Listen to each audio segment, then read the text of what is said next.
First of all, a very, very big welcome to all of you, those of you in the audience, and of course to our incredible panel.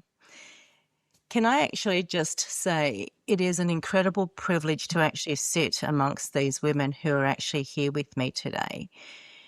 Do you know, sometimes we actually walk this planet and we don't necessarily actually stop to genuinely recognize who we're actually in the presence of. And I could tell you some of these women, you know, I have spent a lot of time with, and some have actually been very short. But it is actually the depth of which that connection has actually occurred that has brought them here today. And this is the very core of living and breathing, being a conscious leader. So for today's session, the theme is really focused on integration. And let me give you a little bit, of an insight as to why this is so important. We can know things, we can talk about things, but if we do not integrate it into our personal lives, if we don't integrate it into our workspaces, our organizations, and into our communities, nothing will change. And these women that are actually here with you today, they are living it. They are walking it. They are speaking it. And so they're going to actually share their actual stories with you. So very briefly, I'm going to give you an introduction as to who's here, but they will actually come back and share a little bit about what their story is and what's actually brought them here. So it's with great privilege to actually introduce you to, I'm going to look at my screen, Molly Bedingfield, Mary Kurek, Natalie C., Daniela Tixey, and Maha Jawed. Did I say that right? Okay. Well done, Cathy. Thank you. Thank you very much. So if you do have questions, for those of you that are in the audience, please feel free. We do have Faye who's actually on with us that will be monitoring those questions. Otherwise, please, for those of you who will be listening to this post the actual live session, there will be things that will actually resonate for you. Think about what choice you want to make after listening to some of the stories that these women will be sharing. It's a conversation.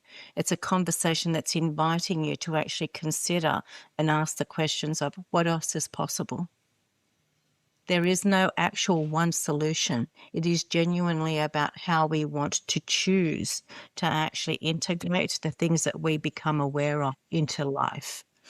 So, without further ado, here is the one message. The world doesn't actually need any more noise. It actually needs deeper listening with more trust. It needs leadership that is actually grounded and embodied into the vision of connectedness as one. So, Molly, do you mind if I actually call on you to give us a little bit of an insight as to, you know, who you are and where you're actually at? Oh, I just have to cough. Sorry. That's okay. I don't know what happened. My name is Molly. I'm from New Zealand and I live in England and part-time in Kenya. I'm an international, I run an international charity, a development organization, and I help people as a coach through times of transition, families, individuals and companies and communities. So I'm devoted to helping transform disadvantaged communities and helping people thrive. Beautiful. Thank you. Mary, I'll switch across to you. Thank you. First of all, it's a privilege to be with all these fabulous ladies. So, thank you. I am based in North Carolina in the United States, and I consider myself a global business developer.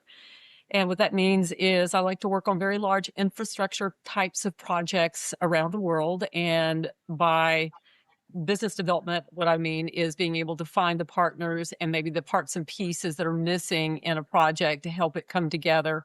So it could mean funding sources. It could mean just other human capital that needs to be put in the right places, that maybe, they need someone to do something that they didn't even know that they needed to have done, in the process. Along the way, just building that trust between all the partnerships and making sure everything works and stays smooth, because the bigger the project, the longer it takes to happen. And the longer it takes to happen, the easier it is for things to fall apart. Yeah. So that's me. Along the way, I integrate the youth piece to it because they need to take it forward, and it's important for me to do that. So that's it. Mhm. Thank you. Naha, Mhm. I'll come across to you. Cathy, Maha Jawed, you said it perfectly. I lead a nonprofit in Washington, D.C. We're actually a national organization that engages the business community to advance justice. I'm an attorney by trade and have the privilege of having spent my career across all sectors, the private sector, federal government for about a dozen years, and now civil society in this particular place of trying to engage the private sector to advance justice for all. And through all that, it's really become clear to me the importance of an all of effort, that all sectors, all stakeholders have a piece of advancing justice and fairness in this world, and that truly human rights and fairness are universal. So it's been a privilege to be in those spaces and that work, and it's a privilege to be here, Cathy, with all these wonderful women. Thank you. Thank you. Thank you, Maha. Natalie, we'll come across to you. Okay, hi, good morning, everyone. I'm Natalie C. I'm the principal, have the privilege of being principal of Hilltop Road Public School in Marylands in Sydney, Australia. It's a wonderful, vibrant community with so many wonderful humans that we work together to activate agency, look for opportunity, connect, and we know that it always starts in our neighbourhood, and we really work hard to look up and to look for the opportunities and to work together to improve the opportunities for everyone in our school community. Yeah, wonderful. Thank you, Nat. And Daniela, across to you. Hi. Thank you, Cathy, for hosting this special session. I met Cathy through Mary, and I love Mary, and I fell in love with Cathy. So I'm really looking forward to know the rest of the panel today. I'm Daniela. I'm here in Toronto, Canada, originally from Rome, Italy. And I made integration part of my mantra and my living. So I help founders in end organization to really help their brands, high potential brands, to scale up globally. So I've been doing that for about 27 years. And I do that by aligning leadership and teams for the common purpose. So alignment for me and integration is one, and I live and breathe that. As a result, I created amazing brands and organizations that expanded from Europe to North America and vice versa now. So in the last 7 years, I've been focusing on growing North American brands into Europe and Asia. Okay, so that's in essence. Also, I want to mention that I'm an angel investor, and as such, I am a great supporter of the ecosystem that we have in North America and Europe, actually, as well. And so I receive 200 to 400 decks every month that I review. And then I again integrate with other angel groups worldwide and try to assist those companies, and all of that is done pro bono. In fact, sometimes I invest myself in those companies. So, so I'm a very busy lady, and I created to help better help organizations something called Mentor Me Mondays that runs every Monday. So it's still pro bono. And every Monday I meet from 8 o'clock to 8 o'clock. a lot of organizations in back to back, so without stopping. So I provide a mentorship, business advisory, all with the aim of going global. So for me, going global, integration, alignment, it's my world. So thank you for asking me to be here. It's a pleasure. Thank you, Daniela. And I guess one thing that's actually come to light, just in listening to where you all are at, is that you all actually made a choice. And one of those things, I guess, that I, heard each of you share is that no matter what your actual skill, you have recognized that without actually genuinely not just talking about a problem, you have integrated into every part of your living. And this is what I'm actually asking, for all of us to actually do. What is it that you actually have a calling for, a passion for, or what you can actually see that isn't quite working today? So I have actually, I guess, put together a few questions that we'll ask the panel. And I'm going to start with the first one. And Mary, if I may actually address this to you, you're all actually coming together from very different walks of life all over the world. But at the end of the day, there is an outer and an inner self. We're actually working with people and with systems. We're working with different cultures. So from where you actually sit, what does integration actually mean in practice? And why is it actually essential for conscious leadership in today's world? Never ask simple questions, Cathy. But I love it. I love it. For me, I think integration means, and I was thinking about this earlier today, to stop controlling and start allowing. And I think if we look at all of us as leaders, and there's a certain part of us, I think, that has a need to control where things go. And, if we're running our own businesses, it's really hard not to.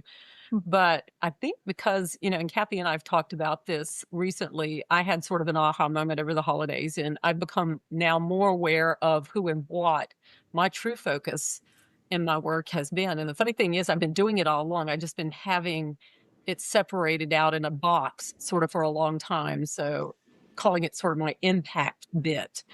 And it just simply wouldn't stay in a box. It hunted me down until I realized it wanted to be integrated, or it wanted to be integral. Yeah. Not a program, not bits and pieces of my work or my overall life, but right in the center, moving in tandem with everything that I did. And what's interesting, as soon as I realized that, it's kind of like it not only wanted to, and when I say it's basically involving the youth into everything that I've been doing. I've been doing a lot with youth anyway, but it took several incidences along with my former boss passing away over the holiday to kind of bring all these things back to me, these sort of memories and these thoughts. And so what has occurred is the fact that I've been putting all these sort of what I would consider charitable, philanthropic sorts of things that I've been doing with youth over to the side, when really that is the whole reason I'm doing what I'm doing. So in practice, it's me allowing that true focus to bring discernment to direction, action, and even thoughts.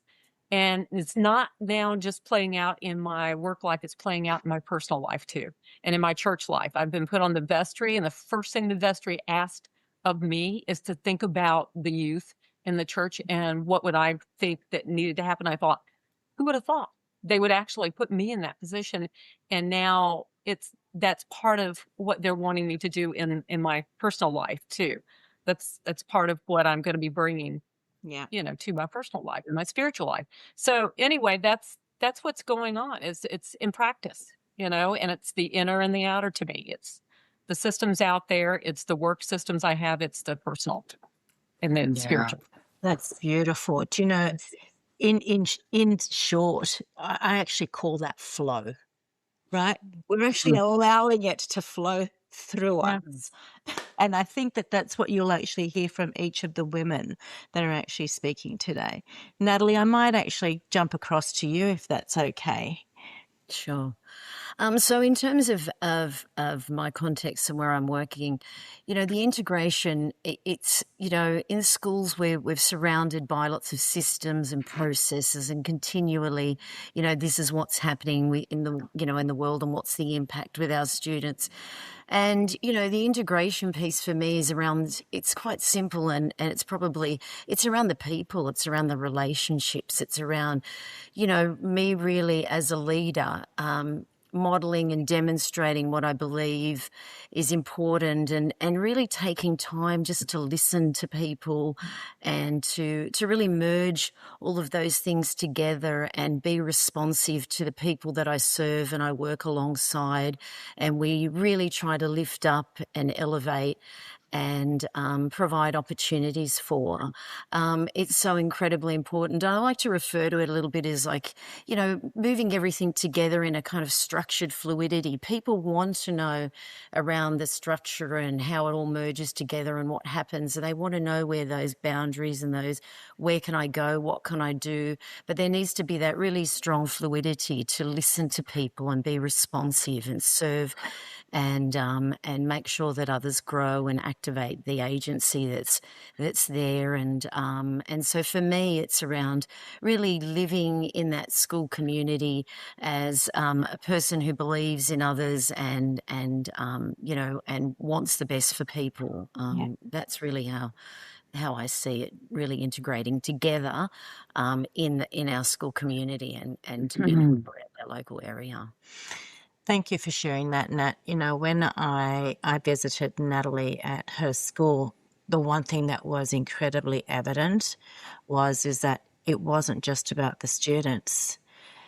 That integration piece genuinely actually flowed into the community with the parents, and sometimes, they're actually migrant parents that sit outside a system. So I'm so glad you actually talked about the system, because it's not always actually very integrative. The systems aren't always actually there to serve the very people that they're there to serve, right? They're not built that way. So thank you for that.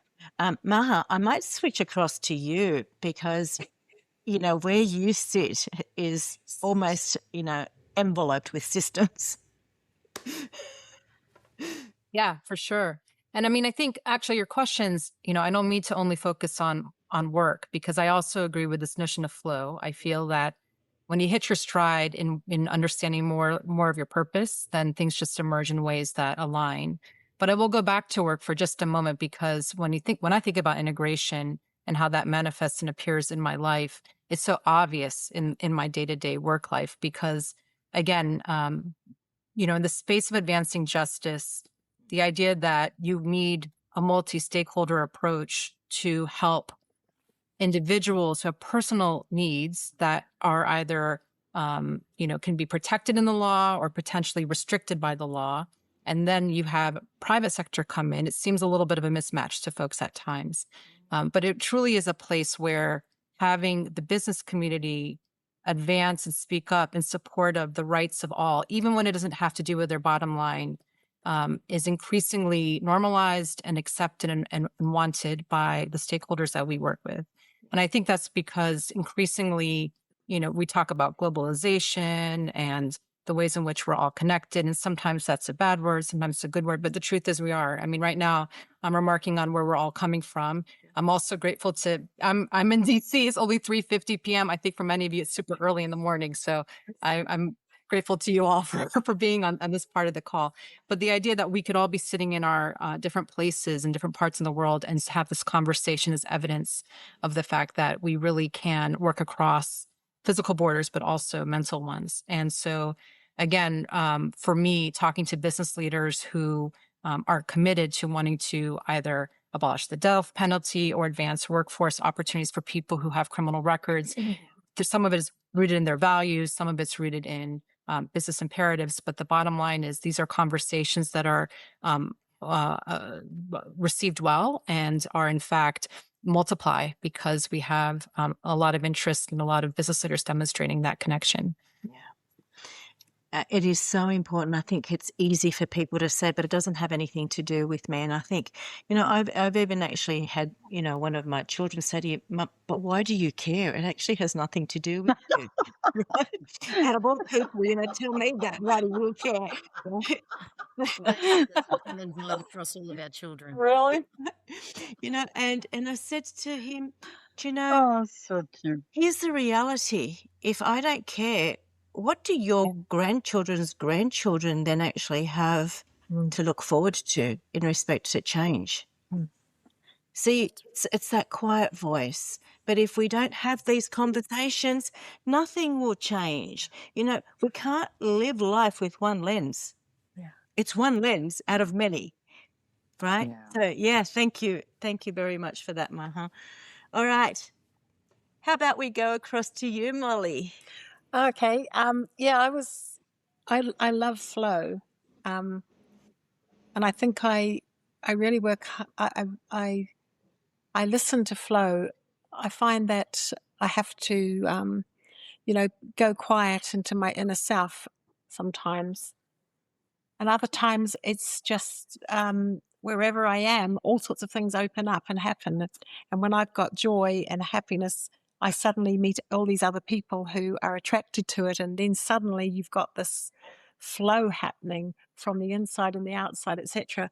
But I was thinking in my project in Kenya, just for the others, I've got a project in one of the poorest areas of Kenya, and we bought land, and we've got a farm, and we're learning how to regenerate soil and have bees and fish and chickens and goats, and the people are extremely poor. And something that I've been learning about is this whole circular economy, which is integration. And this lady wrote a book called Donut Economics.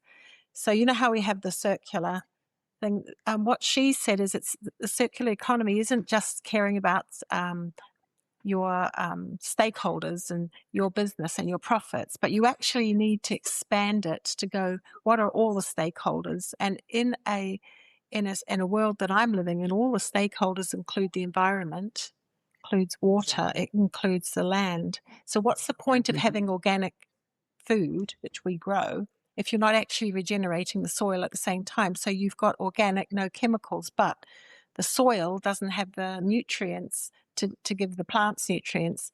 If we have too many goats on the property, they eat all the grass, they eat everything, and you've got nothing to cover the soil. You don't have anything. So when the sun comes beating down, it kills all the can't remember their name right now, but all the amazing organisms under the soil. And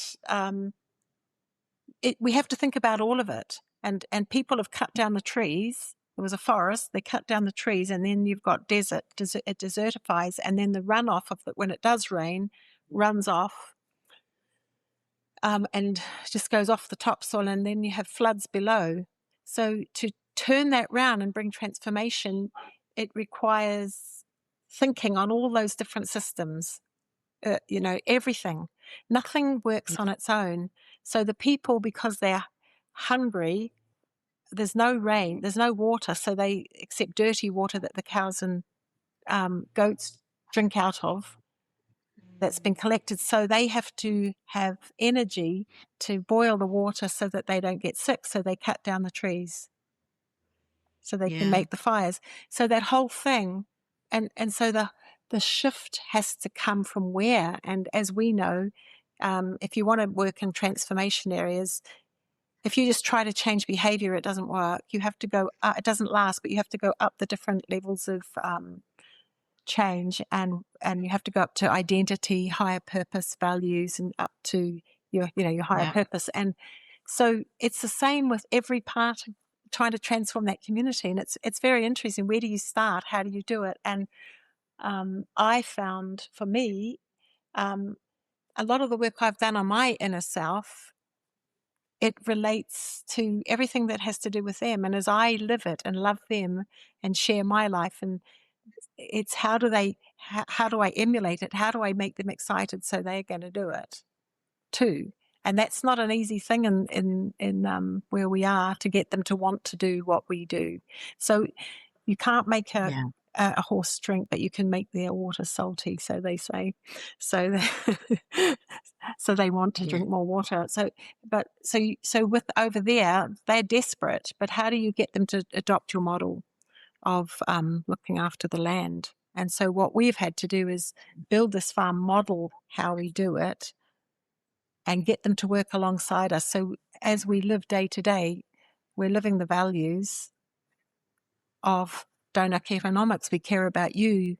We care about your family. We care about the animals. We care about the land. We care about the worms, how we collect the water. Yeah. So it's a kind of integration. It's a different than but it's the same stuff as you guys are doing. It's just in a different setting.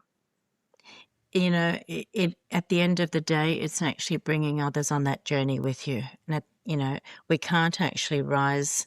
The body of water rises when we're actually all in it together. Yeah. And it actually also brings stability and awareness, you know, and knowledge and skills. I think, you know, just in hearing what you're saying, what that also actually does is bring about generational change. So what you're actually showing them and living it with them is actually then equipping their future generation to actually do things differently to what they've always known. And that's actually really important. Yeah. Thank you for that, Molly. Daniela, Hi. what are your thoughts?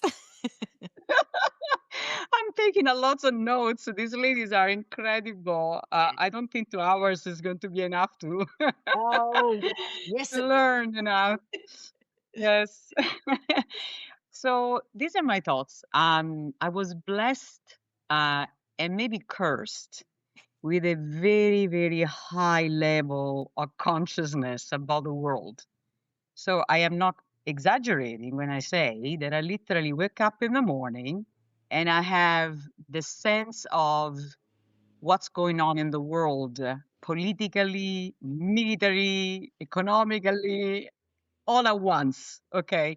So since I was a child, um, some because I am a daughter of two highly functioning parents of 5 children, and diplomats that work all over the world. Okay, so I grew up in that environment. But this level of high consciousness would drive me insane and probably give me more anxiety than pleasure if I didn't live intentionally every day. Yeah. And to me, that is key to everything. Yeah. That allows me to continue to live and not hang myself. Yeah. Considering the situations that we are dealing worldwide, right?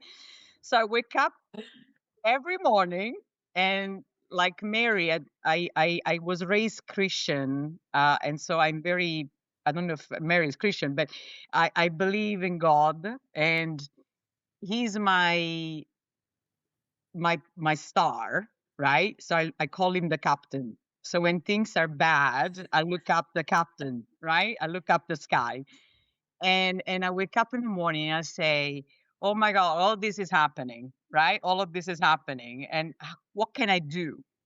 So there is this strong sense of, okay, everything I'm going to do, my life, my day, is a prayer, and therefore I can touch and try to improve in my small little way, organizations, companies, my family, my friends, to make them continue to hope or be aware. Sometimes it's about awareness of not pleasant things.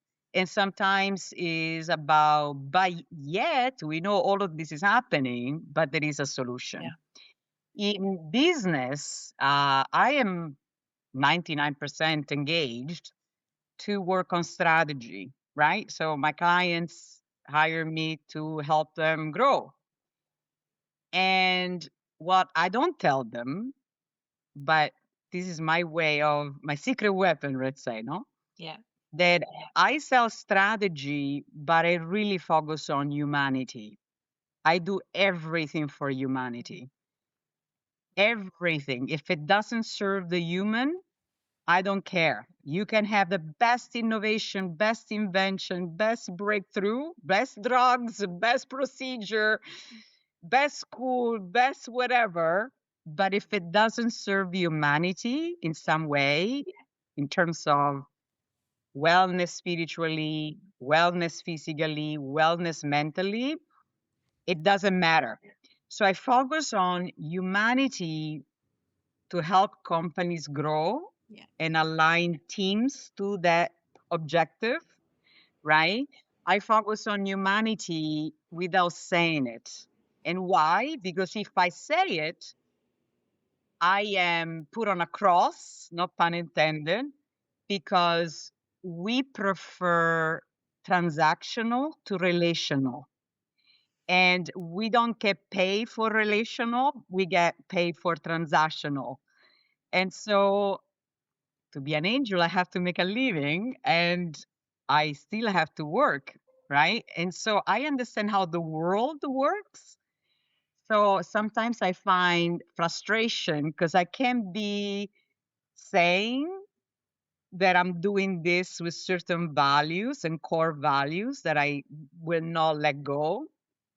And I let it sort of the work talk for me, where if you're consistent as a leader and you show integrity, you build trust. Yeah. And when you build trust, you build culture. When you build culture, you attract and retain the right people, right? So for me, integration is done by being in integrity, using integrity, obviously, and consistency, and then work with humanity. That's all I care. That's all I that's what really sets me on fire, you know? Yeah. So that is sort of how I see how do I deal with alignment and integrity and issues, and it was something that I think I learned, through my personal experience. Imagine I was the first of five, very busy parents. I had to learn how to integrate every new child that came to the fold because I was the mother, right? So here I am, little Daniela, my mother getting pregnant constantly, and all of a sudden I had to deal with this household and homework and gymnastics and this and that. So integration was right there. Then my parents were incredible. They had an open door policy, having always people for dinner and lunch. Doesn't matter how famous they were, my mother would still be herself, integrity. She had a good, strong sense of herself. And so my father. Yeah. Then at work, I immigrated to Canada. I chose Canada to be my world, but I have to learn English. I didn't speak any English. Well, I mean, not that I am better now, but I had zero English, right? I was fluent in Italian, French, and Spanish, but not in English. So I came to Canada at zero English. I had to go back to school, integrate. My studies were not even recognized in Canada. So that was a pain. So how do I reinvent myself? How do I integrate as an immigrant, right? Yeah. And then, you really learn how to take the essence of the brand culture of an organization, institution, of a church, or whatever that is, and translate it to the local. So think local, like think global, act local is definitely my way to do, and to be. And I think nowadays we must, act local and think global more than ever because we are so connected. We have no choice, right? Well, look, absolutely. And I think the one Yes. thing that you've actually reinforced, Daniela, is that it's that human centric. And I think that's what every single one of you have actually said. If you do not actually place the human at the center of everything that we do, that's not actually the connection piece, the trust piece, the integration piece. So yes, it's that reinforcement. Right? Maha. I want to add that one thing. So sorry to take from Ma, because Ma is Yeah. very much justice, and I'm a Libra, so I love everything about justice. I can go on justice. You know? Yeah. But I just wanted to give you a glimpse, of how you can do this, especially for who's listening today. When I was 25, and that is not the right age. It's not that because I am over 50, I know I have all this wisdom. This already can happen at any age. Okay. So when I was 25 and I joined the first corporation, about 25, 26, the first task I was asked in human resources was to fire the CFO of the company that had been there for 40 years. Mm-hmm. So he was 6 year old, not close to retirement for his personal goal. And he had to be let go just because. Okay. So I was 25, new to HR, new to Canada, new to the job. So of course I wanted to impress the CEO, and I was reporting to the CEO, right?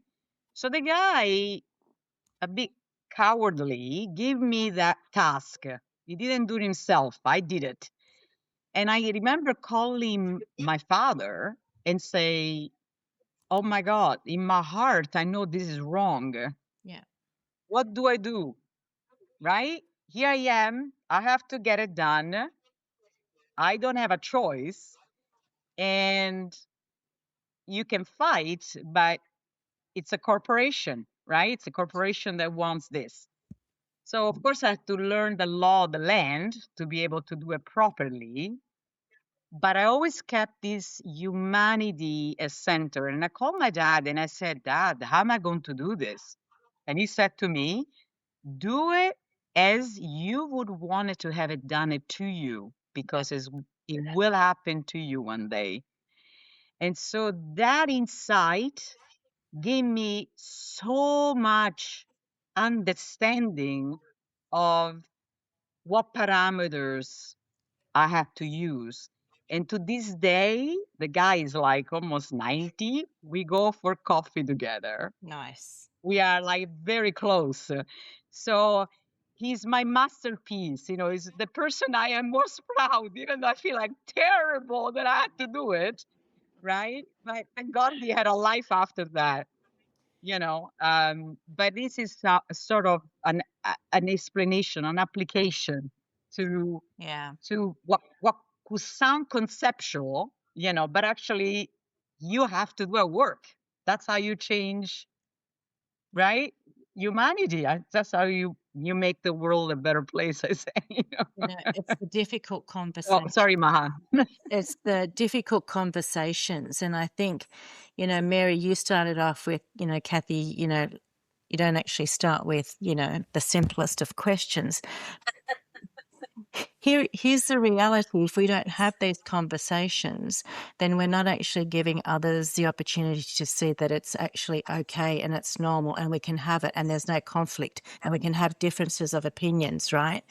It's genuinely about listening to better understand, right? And with Daniela, what you've just shared, sometimes we do have to have those difficult conversations. It doesn't mean that we have to do it confrontationally.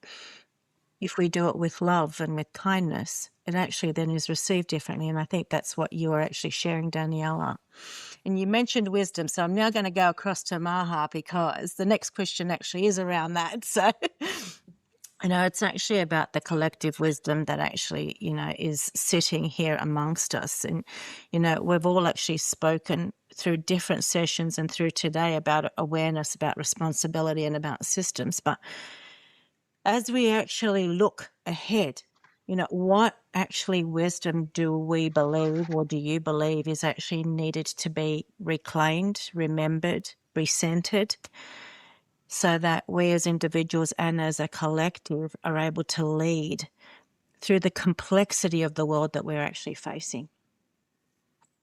Yeah, I mean, it's so important, Cathy. I think what we struggle against, and as you know, I'm in the US, there's this feeling sometimes of scarcity in being able to give people opportunity or to secure rights. And what I mean by that is that if we look to ensure that we all have access to happiness, to economic prosperity, to opportunity, it shouldn't be viewed that if one group of people are supported and helped to be able to achieve those things, that takes away from others. Yeah.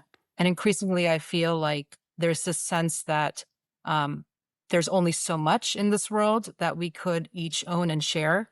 And that's not true. And I think for a lot of us who work in the space of trying to, I center a lot of what I do through my faith. We were talking about faith and through love, and that's infinite. Love is infinite. And so similarly, if we go to help our neighbors and our community members who have less than us, that shouldn't be viewed as a risk to taking away the opportunities given to me. That is such a valid point. I think scarcity is this almost default belief that we actually have that, if I give away something, then somehow that's less for me. It is something that if we do not actually live it, I always say, our obligation is to actually give more than what we receive. And the feedback that I often get is that, how do you then actually develop security? And I said, but that is my security. I look at, money, connections as energy. The more that I actually give away, the more actually bounces back at me. Right? To your very point, Maha. Thank you for that. Mary, I might actually come to you with this question. I love the way Maha put it. I think she just dead on. So kudos and praise for that. I kind of think from a personal perspective, I think if we can remember who we really are. And I think that takes some digging, and that's what Cathy is so good at, getting us all to kind of dig a little deeper, and that we all have our own stories. And, you get old enough, you can look back far enough to see the thread that kind of runs through your stories, and the relationships that worked out, the ones that didn't, the traumas, the joys, all of the ahas, the outright miracles that we've had.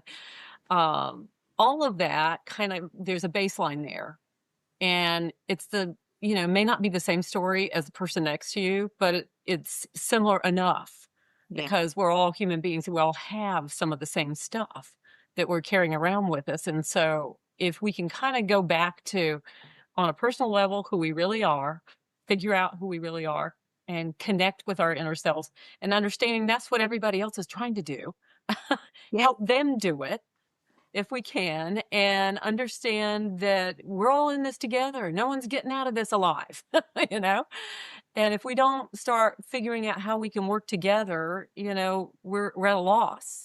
We're not at a gain. Yeah. And I think if we, I think it just goes to Maha's point, is there's enough for everybody if we look at it that way.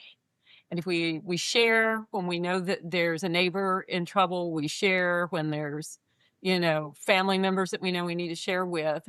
If we can just expand that reach and understand that we're not so different from each other. I interviewed a congressman one time that was booed for his spiritual beliefs because they were so strong. And I think he was one of the first ones that started was at the prayer event that was in DC for 70, and I think it still goes on. But anyway, he said he went and got all the different religious books that were around the world, put them all out on the floor in front of him, went through all of them, learned languages so that he could get through it all, and realized that there's more alike in these books than there are differences. If you really go back and learn the original languages, there's more alike than there are differences.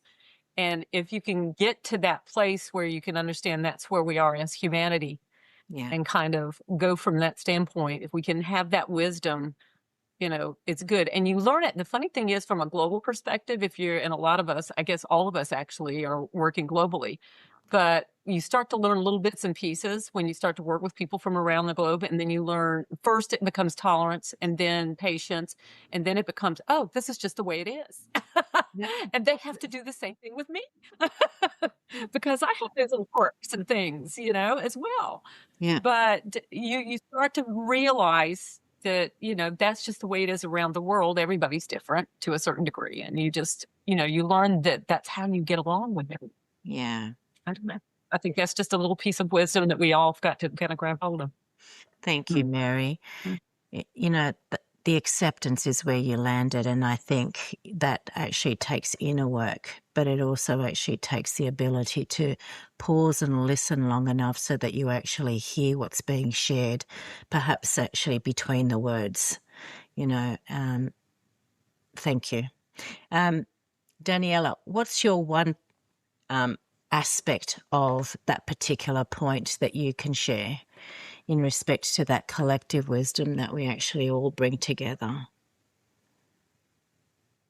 I love what you guys said. From my experiences, trust compounds faster than control, Yes, beautiful, beautiful. right? And because there is enough of everybody, Yeah.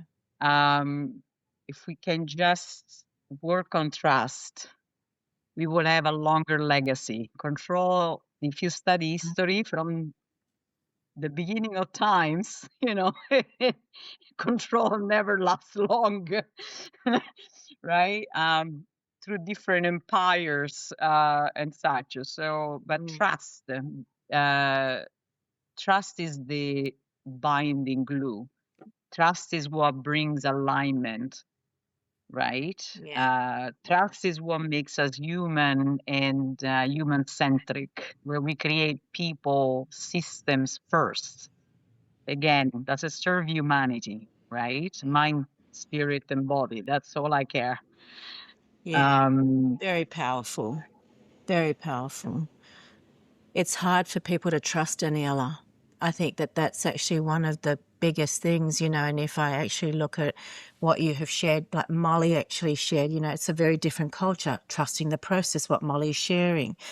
Natalie's actually talked, about the education system. There's an incredible amount of trust when people are actually coming from very different environments, different countries. They're in a new environment.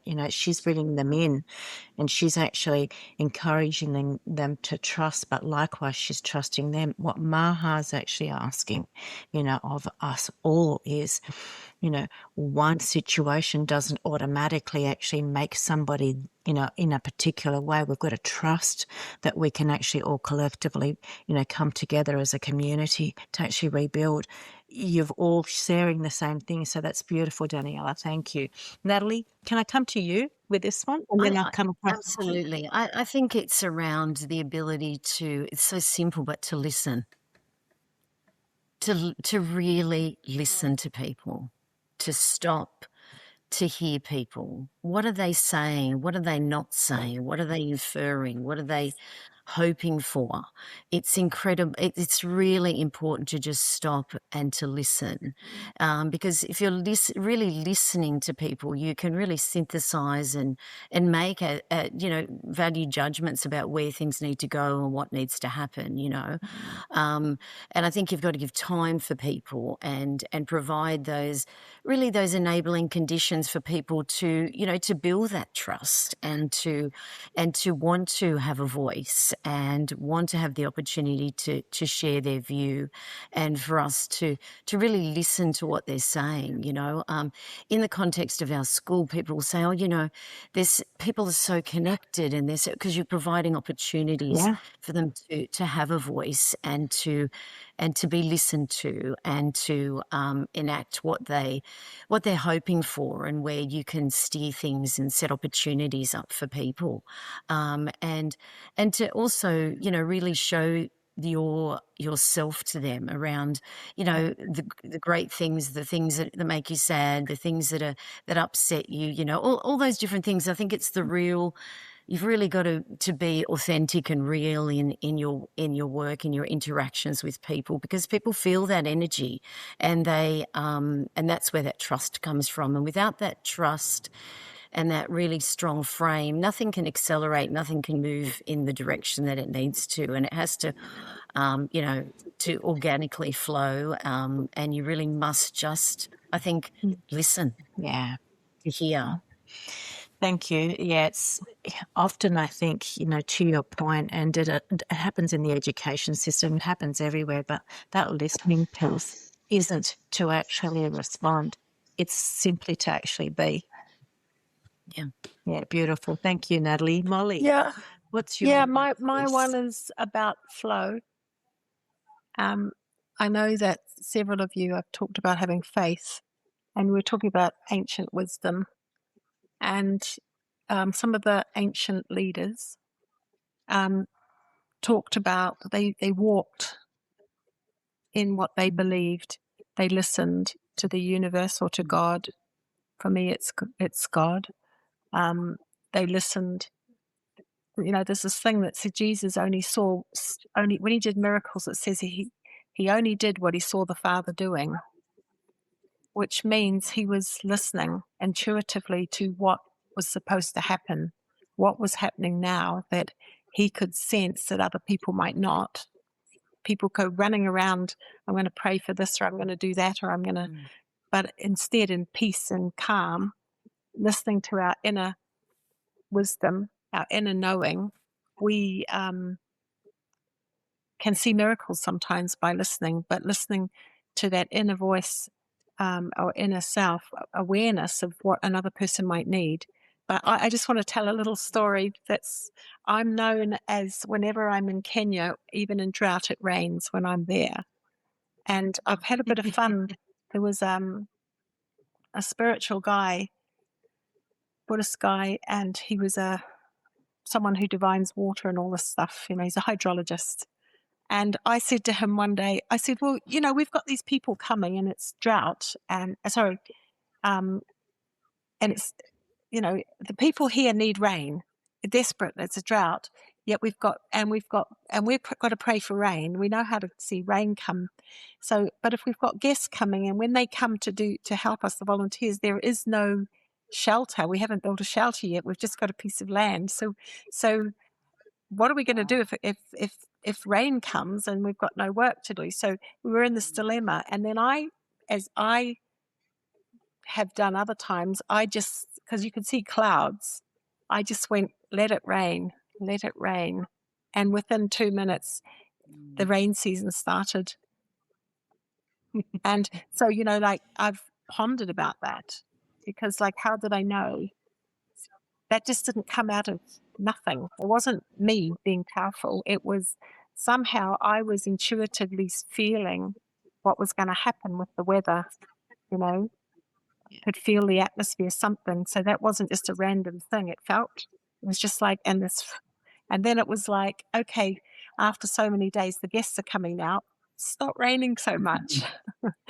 So, that was just, but every time I go there, the same thing kind of sort of happens, and everybody knows when Molly comes, the rain comes. So anyway, but I still think that there's some parts of us intuitively that as humans, we can sense and feel nature. We can feel and sense people, and we know that we have mirror neurons, and someone could be lying or sad and smiling, but we can sense it in our inner. And if we're listening, we won't be fooled. We'll know. And so that's to me, that's walking in flow, not just it's with everything around us. And that's an ancient wisdom that I think we can all learn how to do more even in our business and our work. I'm so glad you actually touched on that. And, it almost leads into what Daniela was actually saying before. She was doing intuitively, was actually focusing on the human, element, being human-centered, irrespective of not necessarily being open, about that's the way that she operates. I think one of the things that I've recognized is that I don't know, maybe I'm old enough and I don't know what it is, or I've gained confidence, whatever it is, but I actually speak quite openly. I am very strategic and I am very analytical, and that's what most people actually know me, for, because of my background in finance, in scaling businesses. But at the end of the day, the one thing that I actually do is intuition, and actually having people at the center of everything that I do comes first. And I speak openly about it. And I think that the more that we have these conversations, the more that organizations, systems, governments are actually beginning to recognize that through people is how we actually make change. It's not an enhancement in systems. It's For the people, with the people. people are everywhere, right? We can't do anything without people, right? And that's what each of you have actually shared. You've identified, that there are different cultures. We're all people at the end of the day. We all want the same things. It's that collectiveness, right? No, not everybody, Kathy. Not everybody wants the same thing. That's actually the problem. Well, it's Not everybody wants integration. Not everybody is human centric, and not everybody. And this is not a particular, call to action, but that's what people like this panel probably fights against every day, right? it's the Otherwise, we wouldn't be talking about what we talk in the media, right? but that's the reason why we're having these conversations, because I Oh, 100%. Yes, there are yes, more yes. people that actually are aligned with the way that we are actually thinking and living and behaving. And, the more that we can actually speak openly and bring forums like this together, the more people are actually going, oh, there's actually somebody else like me. Yeah, Right? totally. You're all over the world. Look at this. You're actually now all going to connect. You all know that there's more people like you. That's the whole point. Yeah. So now, Daniela, I'm actually coming to you because this is actually about the future, right? So rather than actually asking, what the future actually looks like, I actually want to ask, who do we actually need to become as leaders, as organizations, as, communities, to actually meet what is already unfolding?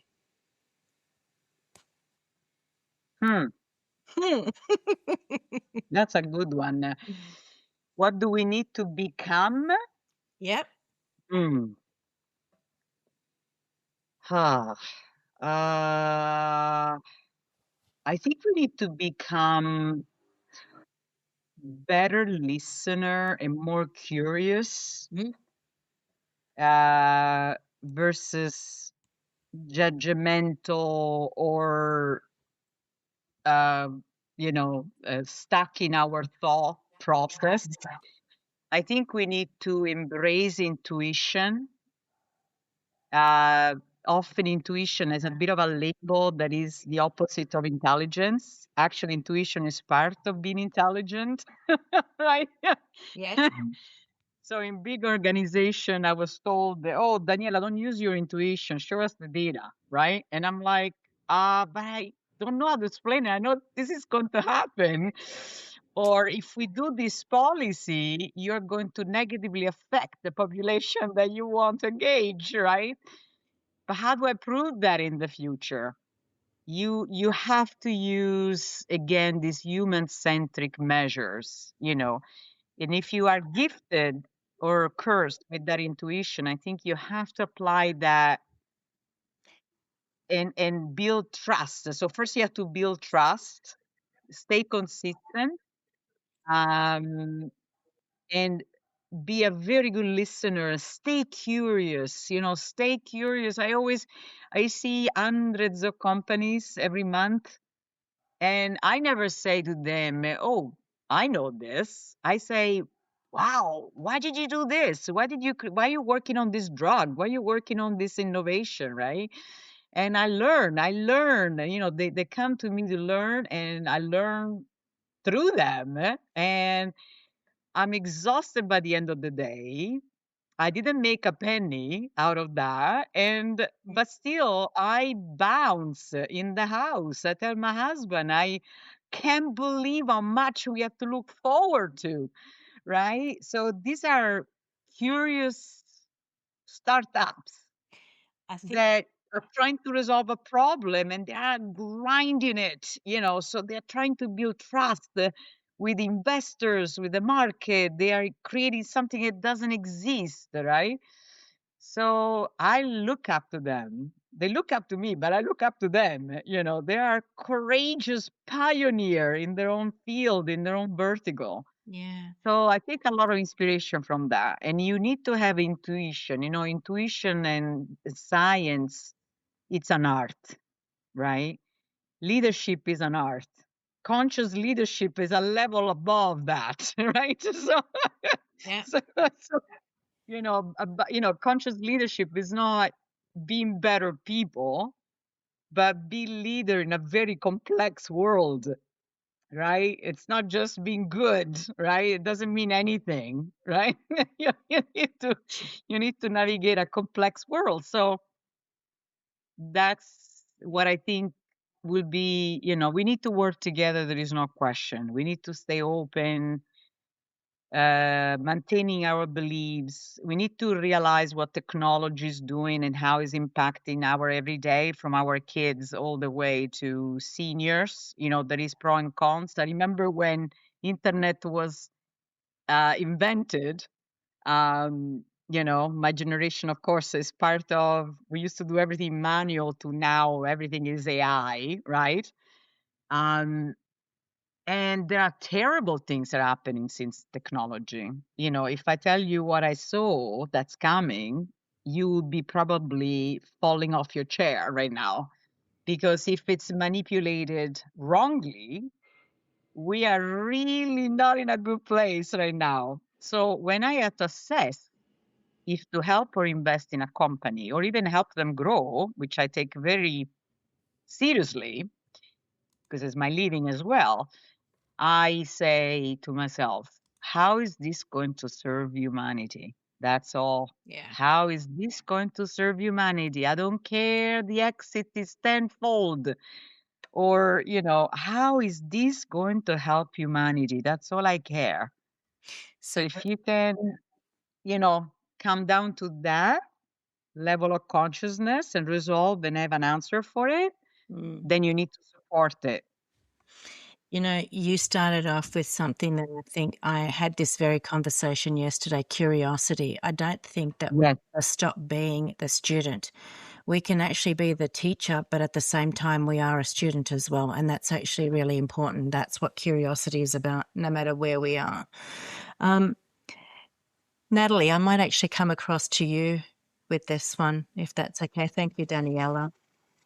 Sure. I think it's also really important that we don't lose sight of we keep our hopes and dreams alive, and that we keep hoping for a better outcome, a better future, a better opportunity. I look at the students and the young amazing people coming into the school, and just over the last couple of days we've had some professional learning at school, and we've really circled back to the importance of our relationships and the impact that we have on others, and to not lose sight of that. And when things are happening big in the world, we can start small. We can make that incremental and that small change that's a step in the right direction, and we must not lose sight of that and the hope for that. And in terms of in the context and in our school, we look also about, for the future and how things are unfolding, about still setting up situations where we look at we call it our graduate student. What do we want for our kids? What do we want for them in this world? What do we think as people who've gone before them that they need, and what challenges they face? And so we talk about those fundamental characteristics and not losing sight of modeling those characteristics of, collaboration, cooperation, critical thinking, character building, and also around the models around us. It starts with family, and Danielle, you were talking about, the impact your parents made in your family situation on you, and how we have to, circle back and make sure that we're working with families and taking them with us, and sharing that hope, and all of those really small steps working together. And then, looking at, and I was speaking about with this Cathy yesterday, just around the importance of the neighborhood, and what it starts in our neighborhood, and we can continue to want those things, hope for it, keep working towards it, and most importantly, co-create it together. Yeah. And that co-creation piece is so incredibly important, and it's tied back to listening and synthesizing and thinking and getting the big picture thinking, but also thinking of the small incremental steps and that impact that you make along the way to get to that, and being really strategic and wanting and hoping for those things are really incredibly important. I always reflect to when people say, "Oh, your school, it's so lucky." So lucky. And I really do believe you create your own luck by the way that you work and integrate and believe in people, and once again listen and involve them and in what we're doing, and not doing it to them, but doing it with them and co-creating that journey together. And I think, the future will be bright if we continue to hope and take people with us and listen, believe, and give them a voice, and make sure that we, most importantly, and we speak about this, and I spoke a lot about this when you came out to the school, Cathy, it's really activating agency in people and making sure that they really understand that they have that ability, and why things are shouting us down and things are negative at times, and, we get very kind of down in our thinking, that people have the agency to sit up and to enact, and every person has that ability, and we've got to really activate that, and in people, and in the students that are moving forward into the world, that they have that agency, they can listen, they have impact, and it's really important that we stay focused on that. Yeah, I love I wanted to say something. I say to my husband, because we talk to kids and I love children, but I say to my son, sorry, sometimes he comes to me and he says, "Mom, this is too big for me to resolve. Like it's too much. It feels heavy, right?" So I always say, like what the scripture said, right? So David was asking for help in the Old Testament, and God gave him Goliath, right? Didn't give him help, but give him Goliath to resolve, right? So, so I always say, "Baby, you can do this, right?" But I just don't play the cheerleader, right? I'm factual. Yeah, that's right. We've got to empower that thinking, and empower that, I can do this. We were even Yes. speaking yesterday, just sorry to get off a tangent, about the level of problems, big, small, large, gigantic problems, Yeah. and how we really script that out with our students to actually tackle and go into, so we're building that resilience and the opportunity to think, yes, we are going to go through problems and we're going to work through those, but you can do it, and it's, and how you can place those problems in different areas of your life, and how you can work through them. It's a small problem to me, even those kind of things we're really teaching in the context of our community, because we know that our students and our children need those skills. And as things become disproportionate in life, and sometimes the perspective and the balance and the equilibrium's not there, we've got to make sure that we calibrate and find those opportunities for our kids to learn and to look up and to believe in themselves. I love that. If I actually just draw on one word, that co-creation piece is so important, and it actually leads into what Maha was actually saying earlier. It actually is going to need everybody to be part of, the change, the solution. Maha, I might actually come across to you just to pick up from there, if that's okay. Absolutely. Yeah. I mean, I think everything everyone's reflected, I agree with it. There's what we need for our longevity, our future goals is obviously there's a piece of it that's inward. It's about developing our own selves to be empathetic and to have integrity, of course, or, ideally people have integrity and to have emotional intelligence to be able to perceive what's happening around us. But the other piece of this, and this is me being an advocate, is to think about being a translator and interpreter between our goals and who we're trying to bring along with us, so that they feel that whatever it is we're trying to achieve, it's in their interest as well. And so that's where I sit. And it's partly was when I've been doing policy work now for most of my career. And when I was in government, that was the case. Now outside as well, doing the work that I do, it's not to trick other decision makers or influential people to come along, is to show them that actually our goals are their goals. And if we have to use language that's more understandable for them, that's okay, as long as the goals are the same. It shouldn't matter that we use different language. So those are the two. Yeah. So important, that communication piece, right? But it is actually, at the end of the day, bringing people together to say, we are actually working toward the same thing. We're not on opposing sides. Molly, Yeah, I can actually yeah. come I just briefly love to what you. everyone's been saying, and I just, love the whole thing about listening. The more I've been learning to listen, the more shift and change I see in the people around me, my family, and everything. And another one that I think is really important is hope. And some people think hope means, oh, I hope so. But I think here in this group, we know hope is much stronger than that. It's not faith that you know that you know that you know. It's hope. And with the hope before us, an athlete will enter the Olympics and work incredibly hard for that goal. And when we're looking at all the frightening things that come our way and the complex things and the climate change and all this, everything that you see on the news and all of that around you, there's a temptation to give up hope. And I remember one of my goals when I started my charity was I said, I believe we can change the course of history and turn things around. And I remember my son, who's now 46, but back then, that was in 2005, he says, well, how can you believe that? Do you really believe that we can change the course of history, that you can? I'm like, I have to believe that, because history, the world needs it. And I have set my goal to help, and I'm going to keep on holding on to that faith, because as you said, Cathy, what about the children coming along behind?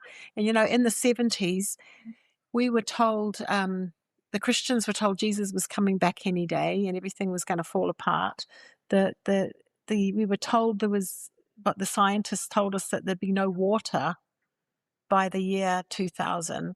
We were told there'd be no fuel, that all the oil would have run out, and it was just all these, and that the Chinese were gonna, come with or the Russians with their atomic bombs. Everything was so scary, and there was all this things. And I think what I learned through it was not to be shaken by any of those things. I've heard them before, all of these disaster things, and yet some of them are real. Some of them will happen to us, but through it, we have to have hope, and hope that humanity that goodness in humanity, that most people on the planet are basically good. Mostly they are basically good, and they want to do good. And if we as leaders model hope and model belief and all the integrity, and as you say, Daniela, put our heart into things that look after humans and animals and the soil. If we have hope, that's something we have to keep it. We can't let it go. It's really important. I think you can do that if you are intentional in building association, companies, charities, whatever, where it's safe to be human. Yes. So you can be the leader and be the icebreaker, and then reward the behavior, either through policies or just behaviors, right? That's what I do. I was very, very lucky that I worked in HR, which is very policy and legal binding, but I used every single line that I wrote on those policy manuals that only served to prosper as human. So I had my secret weapon. You can do the same job, but depends how you do it, right? Intention, right? It's about being intentionally conscious. Correct. Mary. Exactly. Mary, when did we come to you with Yes. Yep. Yes. Wow. Echo everything everybody else says. I've been writing notes the whole time. You guys have such good words for everything. I love it. I think for me, I think about the word that I used before I ever called myself a connector, and that was a bridge.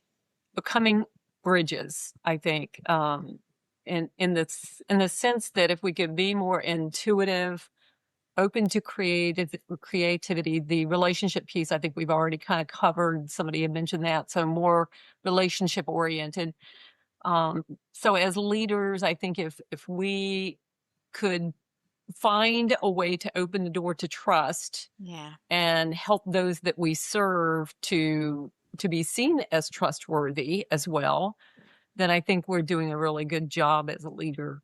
But also, from my perspective, that I have this bend towards really kind of integrating the youth into now all the things that I do. And by youth, I mean, just people younger than me, kind of, sort of. But giving youth or young people access to opportunities and helping them to become what they need to be to carry on, I think is going to be really important to us as leaders.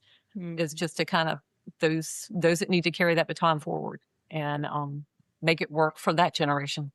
I think that's going to be important for us.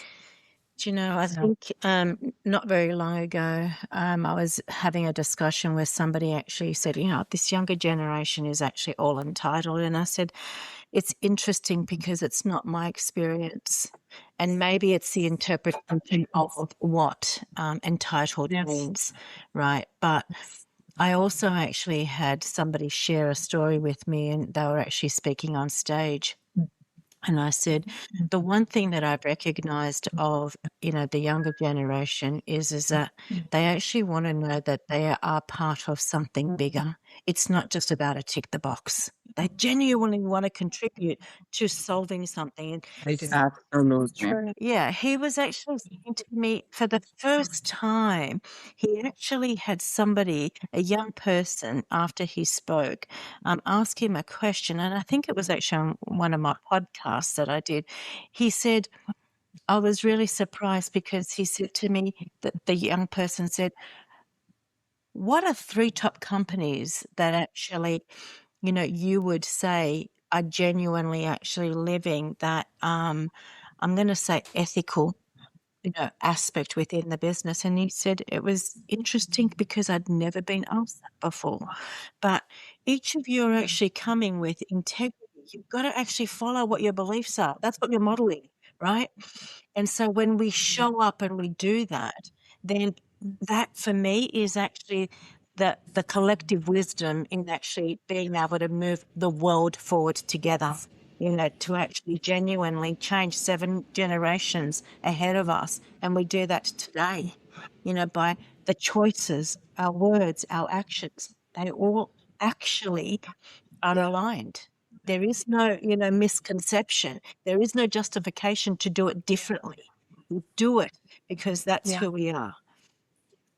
I'm going to actually now take the opportunity to ask each of you an individual question, just as we start to wrap up. And Molly, if I can actually start with you, I guess I look at the work that you do, and it's deeply rooted in actually guiding people and organizations through, transition, transformation. And often that is actually around human circumstances. What have you actually been able to learn about conscious leadership in the way that you have lived life, where, we've got people that are actually in spaces that are between what perhaps is what's unknown, and actually really requires compassion without actually losing the momentum in, where you're at? Yes. That liminal space. Just briefly, I just wanted to say that when I was in my 40s, I went through a time where my world fell apart and my health fell apart. And after seeing success and at that moment, I didn't know what the future would be. I was sick for 6 years. I couldn't get out. I could hardly get out of bed. Lost all my health, and what was going to come next, I didn't know. And I remember this little voice. I was going, is there ever going to be a time where things will change? Will I ever be able to have vision and energy and hope again? And I heard this little voice say, just relax, just learn how to enjoy life, enjoy this space, because soon you're going to be so busy, you're going to wish that you had time. And that was this time where I started to do a new level of inner work on myself, not to be driven, but to listen and to learn and listen to my own self. The reason I mention that is so many people are in that space where they don't know that things are changing, but they don't know what the future is. Like people in their 50s can't get, who've had huge jobs, international jobs, can't get work right now. Or of menopause, there's this big change. What happens next? There's the climate change, there's the war, all of these war things. And out of it, I think one of the things I learned was everybody's on their own journey. But what I can do in helping people in that space, because of what I've learned, is I realize that what I'm supposed to be at this stage of life is like a big oak tree. I know I have got these incredibly deep roots now.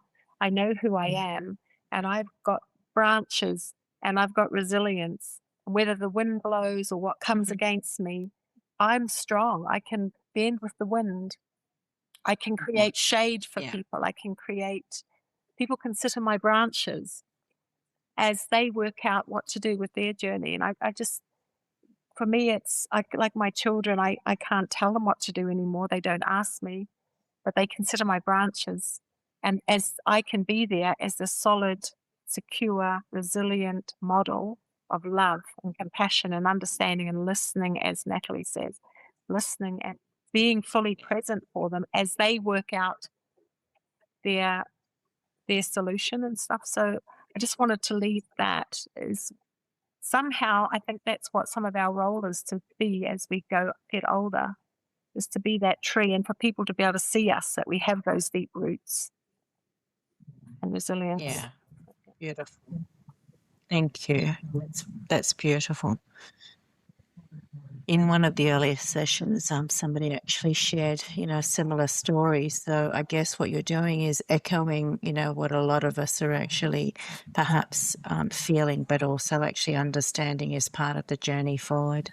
Natalie, I might actually jump across to you. Your actual work really sits at the centre of education, but it's not just about the curriculum. It really is about the ecosystem, and you've shared a little bit about that. So the one thing that I actually have experienced by watching you is it actually includes the children, the parents, the community. And you actually have often spoken about, being curious and what that actually means in respect to leadership.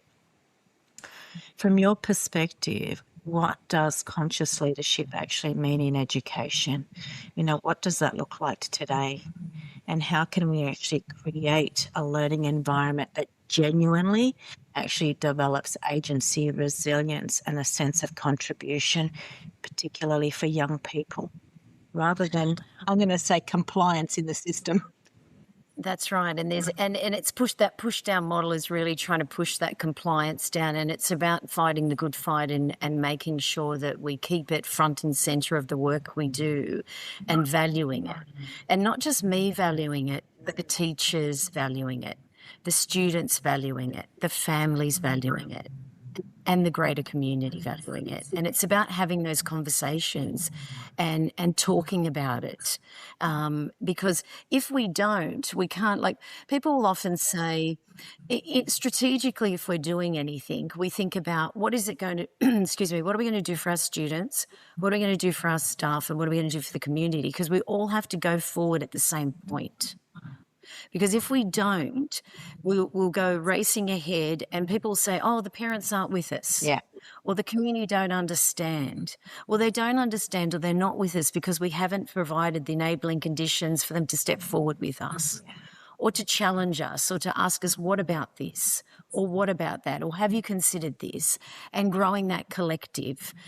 It's so incredibly important, especially in these current times, that we really must continue to have those voices and give people the opportunity to activate their agency and provide the the safe space for them to come in and talk about what they're doing, but most importantly to just stop and ask them. And Daniela, you spoke about the transactional and relational. We've done a lot of work around not being transactional in how we address our families and our students, and we build that relationship, because we know that relationship development really, and children having a relationship with lots of different people, really cultivate their ideas, set them up for their moral, purpose, work out what they're doing. But that's got to happen through us expressing care for people and saying you matter, challenging them to grow, making sure that they've got opportunities to move forward, providing support for them to do so. It's great to have the intention of we want you to do this, but if we don't provide support for them to actually be able to do it, like, it's great to have the idea, we want everyone's voices, we get everyone in and everyone's sitting around thinking, well, I don't know what to say. You've got to provide support for them to do that, little incremental steps for them to grow that agency and find their voice, because then what you're doing is you're sharing the power. Yeah. And I hate that word, but you really are. I hate a strong word, but it's you sharing and making sure that people have that opportunity and they're empowered to do what they need to do. And then the opportunities flow. They really do. They really come alive, and it's authentic and it's real. And I think that you've got to really make a conscious decision and want that, because a lot of people say, I don't have it. It's because you don't truly believe it, because and want it. And I think that you've got to strategically think about that, because you can't just hope for it to happen. You've got to put things in place that enable that to happen. Yeah. In schools. As I was listening to you talk, it actually gave me a visual, and it's almost like you can invite somebody to a party, but there's a difference when you invite them onto the dance floor to dance with you. Yeah, that's exactly right. 100%. Yeah, and schools are some of those places where they can get a little artificial in, like we have, we've got our PNC and we've got our this group and we've got our that group. We have a student parliament where children get a voice in what they're doing and lead the direction. But you really have to act on it. You can have it happening. Yes. You can have your PNC and you can meet with them and you can have let's get your voice. But if I don't do anything with that, or we don't let people or provide the opportunity for them to enact that, it's just busyness and running through regular routines, because that's what we've done before. It's really making a conscious decision that as a leader needs to go somewhere, and it needs to be something, and it needs to move people forward and help them grow. It's me. I have to say, I have to say that I really feel for Natalie. Before people are prisoners, fighters, employees, are students. And schools nowadays are battleground. They are literally battleground for good and evil. So things have been fostered, laws are going around it. Now we want to start in some countries having children voting at 16, and debating technology, if we should have laws around when is the right time to use technology, what kind of policies, DEI, sorry, schools are battlegrounds. So my heart goes out to you, Natalie, for underfunded schools worldwide, where that's where the magic happens, that you are my Disney world. That's where should happen, that hopes are not crushed, that the egos are not crushed, right? And and schools are such great places to build community. And like I keep saying, it starts in our neighborhood. We've got to keep at that grassroots level, building what we want and empowering people and giving those clear messages and providing them with the agency and the voice. Yeah. But they can be battlegrounds, let me tell you. They are.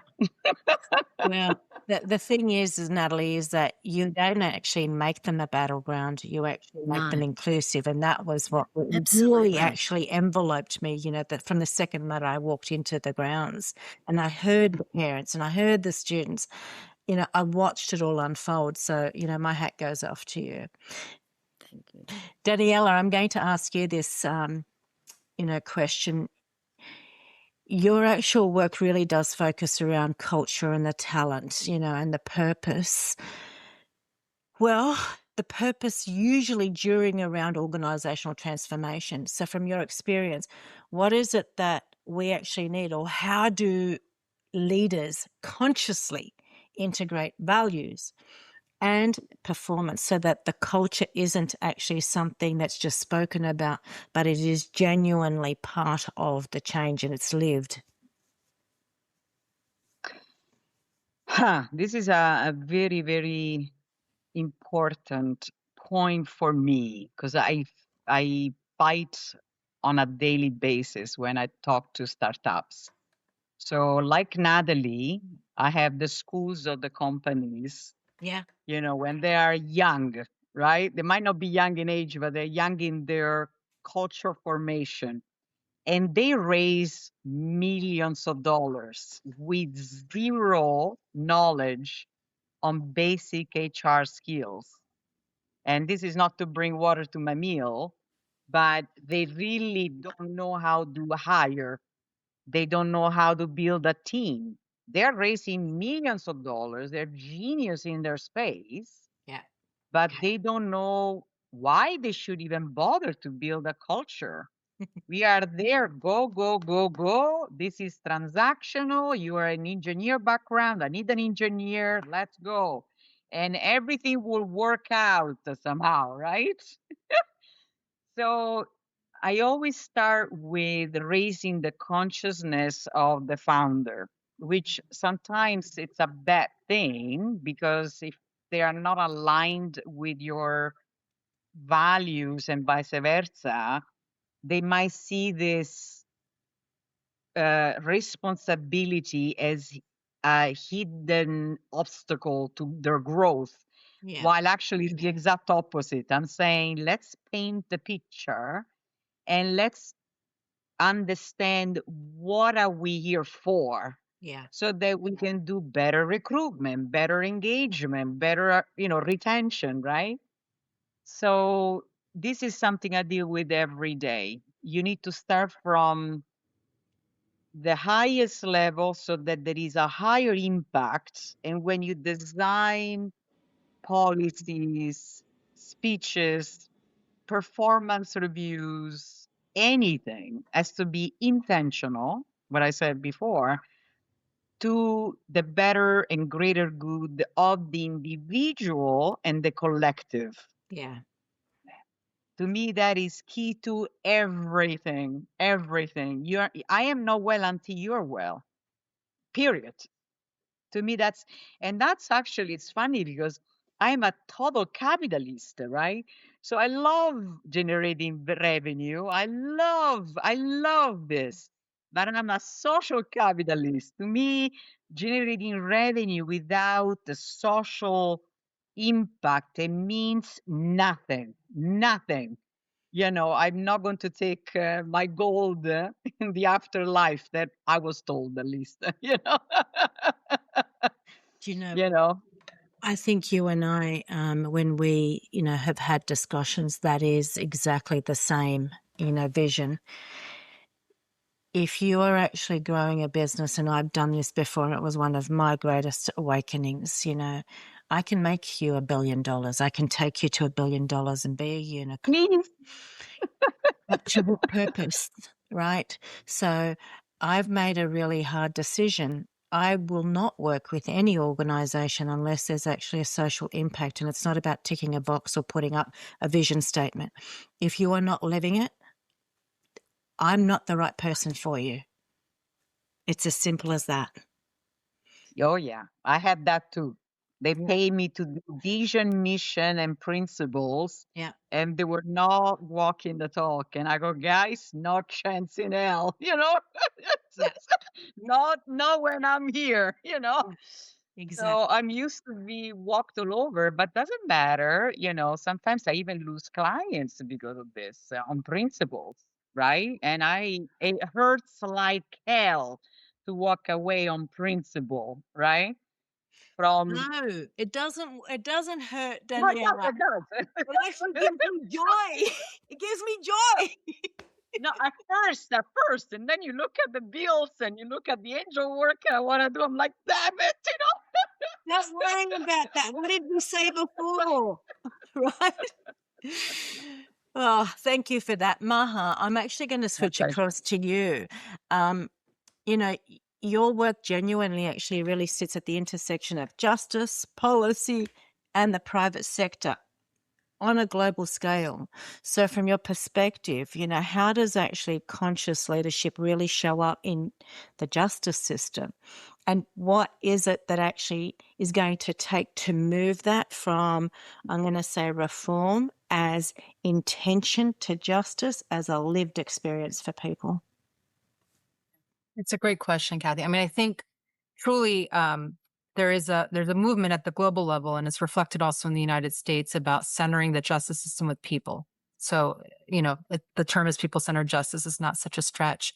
And the idea is if we really want to advance justice, and I'm talking about both the process that people try to achieve justice as well as, actually the outcomes of justice processes. So both matter. And P.S., we use the word justice very vaguely. It's a feeling sometimes. It's not just a result. It's the sense of what has happened to you and how you feel you've gone through a process.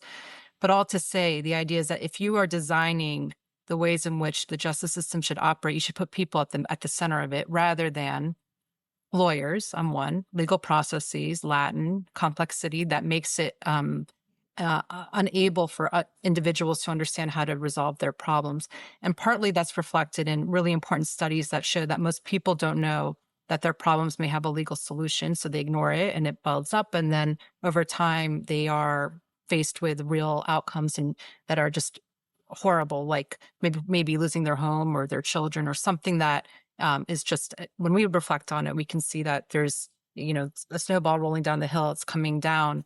And for people who are stuck in the middle of it, they don't know where to go. So this idea of people-centered justice is really, there's a movement around it. I think that's really what's needed. And in the US, we often talk about it in the space of criminal justice reform that I sit in. There's working with individuals who have been impacted by the justice system. That means they've either gone to prison or their family has, or they have a record.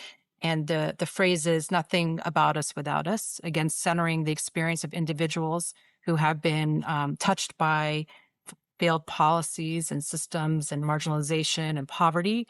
And obviously we want people to be accountable for the bad thing they do, but oftentimes we know there's an intersectionality with why people end up in the justice system. And a lot of it has to do with the choices of decision makers that are, choosing who to prosecute and who to pursue. So anyway, I think for us to really advance what we feel as the fairness that we want in our society, is thinking about putting the people at the center of what those solutions would be. You actually, shared such a powerful statement. And if I get it right, it's anything about us without us. Did I get it? Yeah, nothing about us without us. Yeah, nothing about us. Yeah. Without us.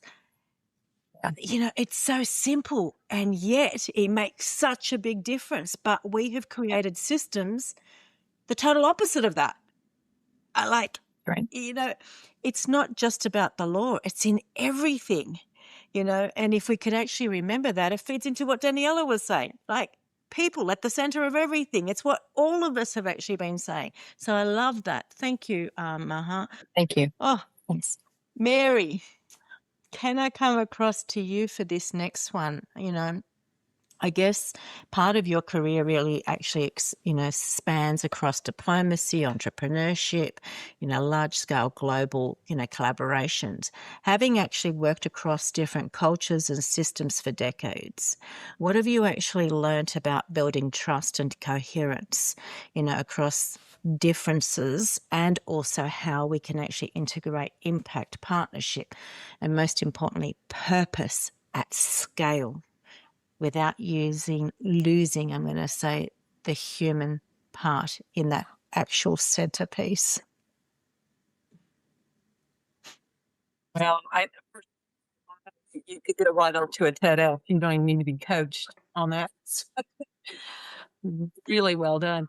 I think, the building trust part, maybe it's just me, it comes easy to me.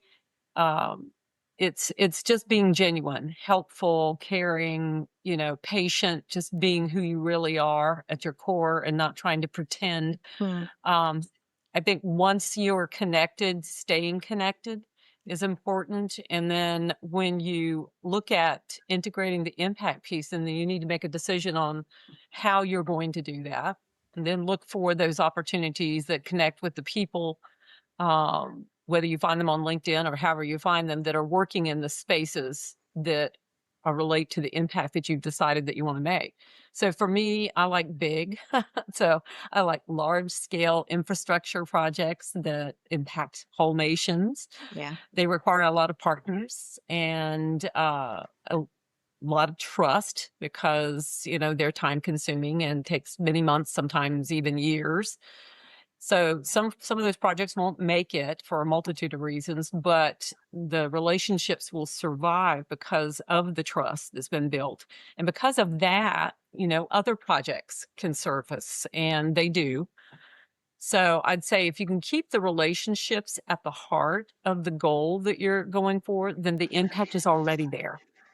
And then you can carry the faith with you that that is what's happening.